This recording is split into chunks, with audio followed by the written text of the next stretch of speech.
Good morning. My name is Chip Matthews. I'm president of Benton Express Incorporated, a regional less-than-truckload carrier. We run approximately 300 trucks from 21 facilities with about 700 terrific associates. This week, 1 year ago, the national average for diesel fuel was $2.84 a gallon. It cost about $710 to fill up a typical tractor like the one right there.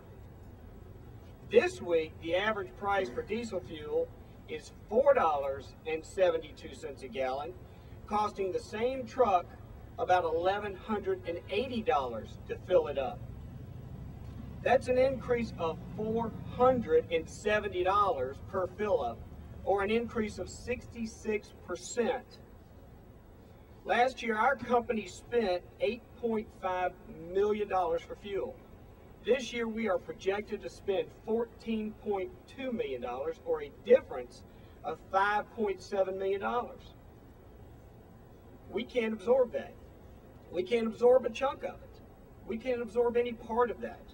So we have to pass it on. We must pass it on. And then we pass it on, and our customers then pass it on, who then passes it on to the end user. This is passed along in the form of fuel surcharges. Currently, we increase every freight bill 36.5%. The average line haul carrier, truckload carrier, which I'm an LTL carrier, the average truckload carrier increases his freight bill by 50%. Every freight bill. The consumer is now paying more for groceries, and then mom is having to pay more to go get the groceries. So what are they giving up? Everybody, the average consumer, has to give up something to pay for these increased costs. The average consumer is giving up something just to put food on their plates. This is evidenced by the fact that our average shipment has decreased by 14%, meaning that the wholesalers are simply ordering less than they did before.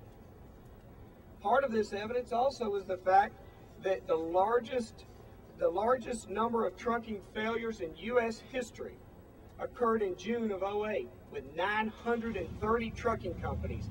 930 trucking companies failed in June of 2008 this year. Now that I've given you the statistics, let me ask you, why are we in this? Why is the greatest nation on earth in this situation? Is it that in the 1970s, 20% of our oil, we were dependent from overseas oil, and today we are dependent for 70% of our oil to come from overseas? Is that why? I've heard that there are countries that make so much money off of oil, they don't even tax their citizens. We are not only giving up control of our energy, we are giving up control of our economy. Something is fundamentally wrong with this picture. So now what? What do? Who has the plan? Do we sit back and continue to send our wealth overseas? Is it acceptable that we just reduce our dependence from 70% to 50%? I don't think so. I believe a majority of our dollars should stay in our shores, not overseas. This is not a political issue, in my opinion. This is much more important than that. This is a critical issue for our nation. We've already heard it once. John F. Kennedy said that we as a nation were going to the moon. And guess what? We went to the moon. We must have the same focus, unity, and purpose to fix this critical issue. We must take back control of our economy and keep our dollars in our shores. As a businessman, I would much rather put fuel from America in our tanks than that from overseas.